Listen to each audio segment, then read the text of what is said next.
우리가 어제 그 말씀에서 앞에 3장 1절서부터 우리 9절까지의 말씀에서 특별히 6절 이후의 말씀에서 아브라함에 대한 그러한 언급을 갈라디아서의 말씀에서 보았습니다.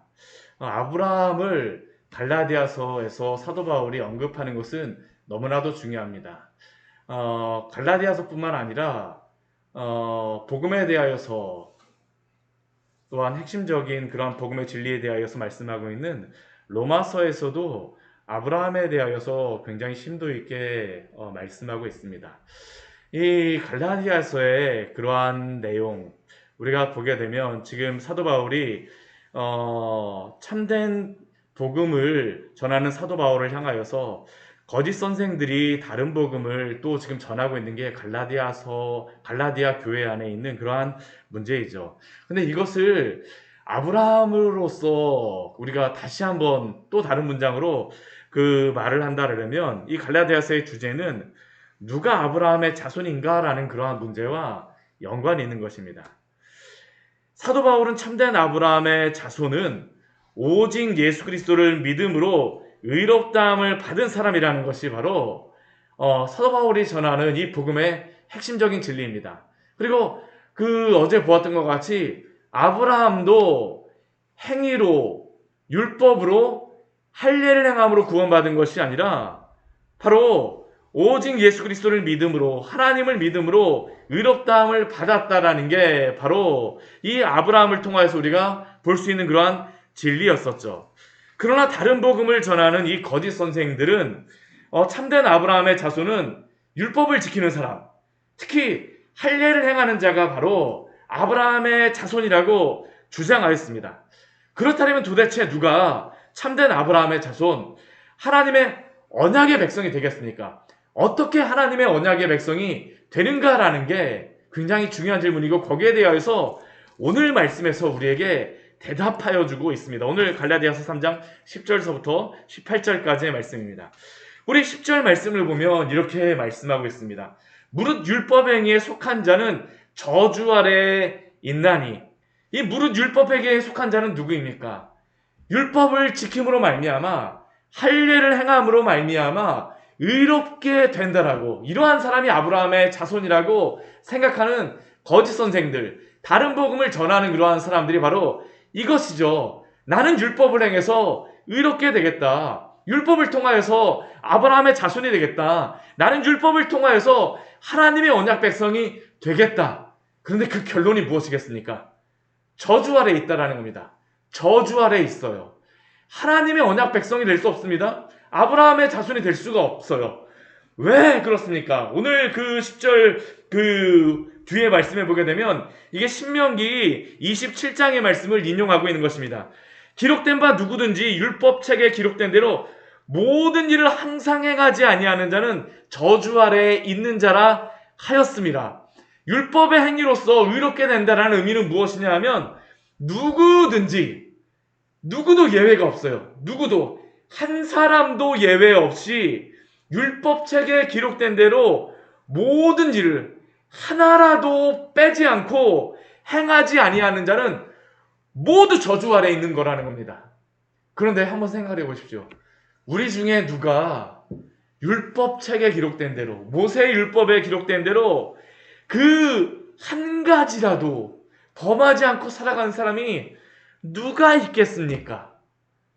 결국 그렇다는 것은 모든 사람이 다 저주 아래 있다라는 것이죠. 그런데 거짓 선생들, 다른 복음을 전하는 사람들은 내가 율법의 행위를 행함으로 말미암아 의롭게 되겠다라고 합니다. 할례를 행함으로 말미암아 나는 하나 아브라함의 자손이라고 이야기합니다.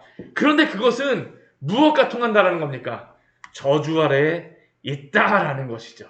지금 그 갈라디아 3장 10절의 말씀은 제가 방금 전에 말씀드린 것 같이 이 신명기의 말씀을 인용하고 있는 것입니다. 신명기 27장 26절의 말씀을 인용하고 있는데요. 우리 신명기 27장 26절 말씀 우리 같이 한번 보도록 하겠습니다. 이게 오늘 말씀에 굉장히 중요한 이러한 말씀입니다. 이거는 단순히 신명기 27장 이 말씀은 구약의 백성들에게만 말하는 것이 아니라 언약을 세우는 그러한 장면입니다. 신명기 27장 우리 26절의 말씀입니다. 26절의 말씀. 이걸 같이 한번 읽어보겠습니다. 신명기 27장 26절입니다. 같이 읽겠습니다. 구약성경 303페이지입니다. 이 율법의 말씀을 실행하지 아니하는 자는 저주를 받을 것이라 할 것이요 모든 백성은 아멘할지니라. 지금 이게 어떠한 내용에서 나오는 거냐 하면 이스라엘 백성들이 이제 가나안 땅에 들어가게 되면 세겜에 가서 이 일을 행하라는 겁니다. 그리심산에 6지파는 서고 또 6지파는 에발산에 쓴 겁니다. 세겜을 중심으로 다 그리심산과 에발산이 있는데 그쪽에 6지파씩 써서 무엇을 하라고 이야기를 하냐면 큰 소리로 외치라고 이야기합니다.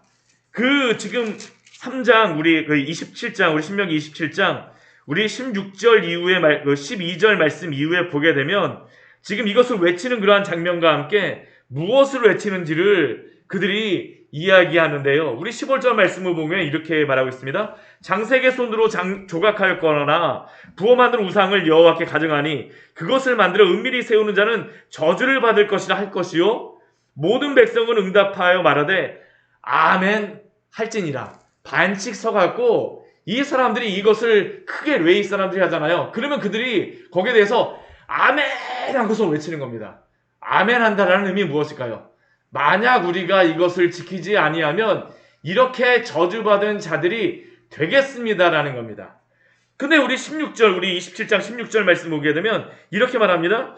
그의 부모를 경홀히 여기는 자는 저주를 받을 것이라 모든 백성은 아멘 할지니라. 참 여기에 대해서 누구 한 명이 넘어갈 수 있는 사람이 누가 있겠습니까? 부모에 대하여 경홀히 여기는 자는 나이가 들어서는 부모님을 공경하겠다라고 할지 모르지만 어렸을 때 보면 얼마나 부모님께 잘못한 적이 많았어요. 저도 어렸을 때 생각해보면 뭐 해달라 그래갖고 앞에서 떼쓰고 막 그냥 했던 게 제 기억에 납니다. 여기에 대해서 아무도 피해갈 사람이 없어요. 그런데 그 사람들을 이 산 옆에다 세우고선 누구든지 이것을 행하지 않느냐는 자는 저주를 받을 것이라 할지니라. 그러면 아멘 하는 겁니다. 부모를 경홀히 조금이라도 하게 되면 아멘 하면서 나는 저주받을 자가 되리라는 것이죠. 오늘 갈라디아서 3장 10절 말씀이 이것을 말하고 있는 겁니다.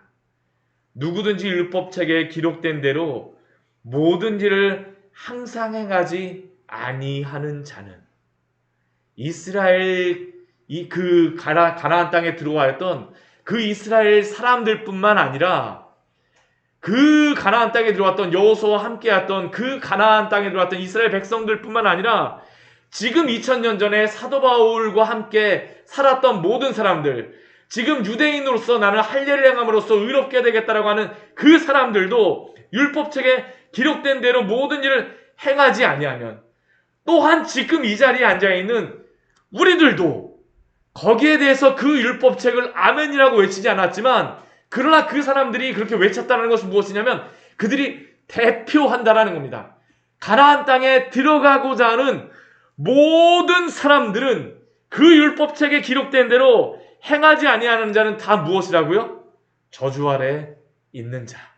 율법을 행함으로 구원을 받겠다라고 의롭게 된다라고 하는 자는 저주받은 자가 될 수밖에 없다라는 게 바로 사도 바울이 말하는 겁니다. 이렇게 해서 아브라함의 자손이 될 수 있을까요? 아무도 될 수가 없다라는 것이죠.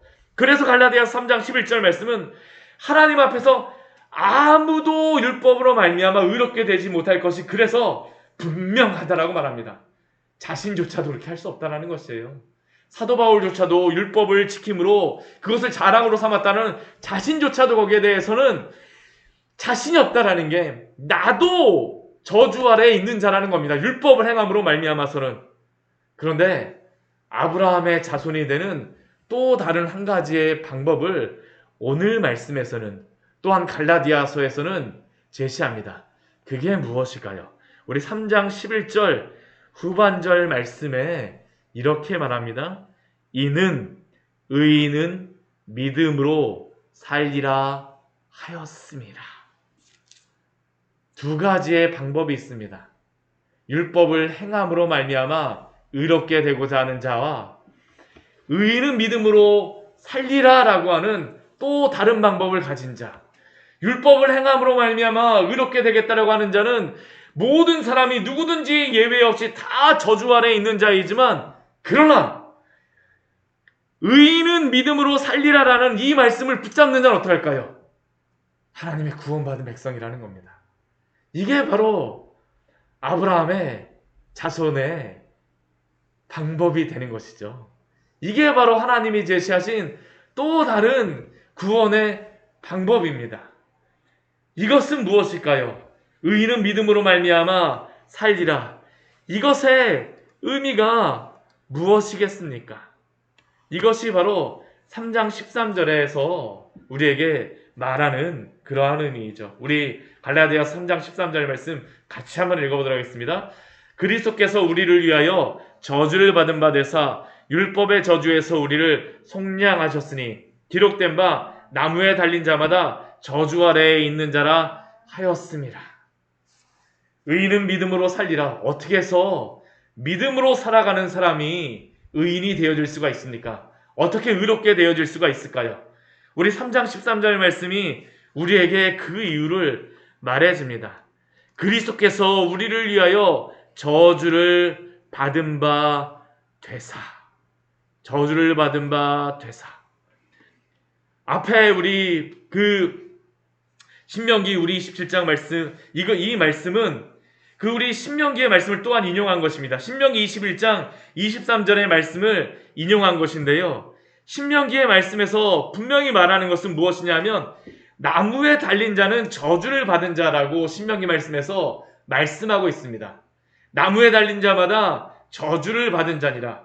왜 이스라엘 사람들이 예수님을 돌로 치지 않고 이스라엘 사람들이 죄를 범한 사람을 돌로 치는 방법도 있습니다. 근데 돌로 치지 않고 왜 예수님을 나무 십자가에 달아서 죽였을까요? 그것은 바로 신명기 21장 23절의 말씀 때문입니다. 하나님의 아들이자 그리스도라고 주장하는 이 예수님을 저주받은 자로 만들기 위하여서입니다. 그리고 실제로 초대교회 시대에 유대인들, 예수님을 믿지 않았던 그러한 사람들의 기록에 보게 되면 그들이 왜 예수님을 믿지 않았다라고 이야기하냐면 하나님의 아들이라고 하는 사람이, 그리스도라고 하는 사람이 그 십자가에, 그 나무에 달려서 죽을 수가 없기 때문이라는 것이 바로 그들이 믿을 수 없는 이유였습니다. 그들은 예수님을 십자가에 못 박음으로, 나무에 못 박음으로 저주를 받은 자로 만들고자 했던 겁니다. 그리고 이것이 바로 다메섹 도상에서 부활하신 예수님을 만나고 사도 바울이 가졌던 의무였습니다. 예수님은 분명히 나무에 달려서 저주받은 자로 죽었어요. 그런데 그 저주받아 죽은 예수님이 지금 어떻게 됐습니까? 다메섹 도상에서 사도 바울에게 나타나셨어요.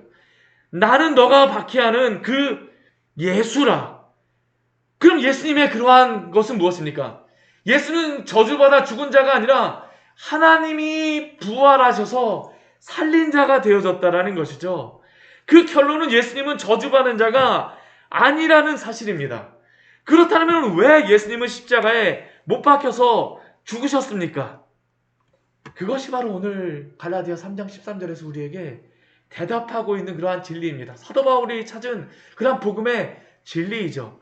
그리스도께서 우리를 위하여 저주를 받은 바 되사. 예수님은 자신이 저주받은 자로 죽으신 이유가 자신의 죄 때문이 아니라 누구의 죄 때문입니까? 우리의 죄 때문에. 우리 앞에 갈라디아 3장 10절 말씀에서 율법책에 기록된 대로 모든 일을 행하지 아니한 자는 저주 아래 있는 자라고 외쳤던 그러한 사람들, 율법의 저주에 아래 있었던 사람들 대신에 예수님이 바로 그 율법을 그 자신이 담당하시려고, 저주 받으시려고, 우리 대신 저주를 받기 위하여서 십자가에 달려서 죽으셨다라는 것이 바로 오늘 말씀에서 우리에게 말하는 그러한 진리이죠. 어떻게 우리가 의로운 자가 되겠습니까? 예수님이 바로 우리를 율법의 저주에서 우리를 속량하셨기 때문인 줄 믿습니다. 이게 바로 복음이죠. 이것이 바로 복음입니다. 속량하다라는 의미는 값을 주고 사다라는 그러한 의미입니다. 노예들을 사는 것이 바로 이 속량하다는 의미예요. 노예로서 팔릴 수밖에 없습니다. 죄에 팔린 우리들. 그러나 어떻게 우리가 구원을 받았습니까? 예수님이 바로 십자가에서 우리의 죄의 값을 다 담당하셨습니다. 우리가 예수님을 믿을 때에 의롭게 된다라는 것이 바로 이신칭의의 그러한 의미가 바로 이것입니다. 우리가 십자가에 달리신 예수님을 바라볼 때, 바라본다라는 것은 성경에서 믿는다라는 의미입니다. 우리가 십자가에 달리신 예수님을 믿을 때 예수님이 우리 대신 율법의 저주에서 우리의 죄의 값을 대신 치루어 주신 줄 믿습니다. 이것이 바로 이신칭이죠. 우리가 믿음으로 의롭게 된다는 것은 바로 예수님이 우리를 대신하여 죄를 속량하셨기 때문입니다. 대속하셨기 때문입니다. 그래서 우리는 구원받은 자가 되어졌죠. 이게 바로 오직 의인은 믿음으로 말미암아 살리라라는 그러한 의미입니다. 이것 외에는 다른 방법이 없어요. 오늘 그 갈라디아서 우리 3장 14절 우리 이후의 말씀에 보게 되면 하나님께서 오직 이 방법으로만 구원의 방법을 주셨다는 것을 우리에게 말씀합니다. 우리 3장 14절 우리 이후에서 우리 18절까지의 말씀을 보게 되면 반복되고 있는 그러한 단어가 있습니다. 그게 무엇이냐면 약속이라는 단어입니다. 약속. 우리 14절 말씀 보게 되면 그리스도 예수 안에서 아브라함의 복이 믿음으로 말미암아 성령의 약속을 받게 하셨느니라고 이야기를 하죠. 그리스도 예수 안에서 아브라함의 복이 우리의 것이 됩니다. 누구 안에서요? 그리스도 예수 안에서. 이것이 무엇입니까? 믿음으로 말미암아 성령의 약속이 되었다고 합니다. 근데 이 약속을 무엇이라고 또한 말하고 있냐면 언약이라고 말하고 있습니다. 우리 15절 말씀에 보면 이렇게 말해요. 사람의 언약이라도. 우리 16절 말씀에도 이 약속들은이라고 이야기하고 우리 17절 말씀에 보게 되면 미리 정하신 언약이라고 말합니다.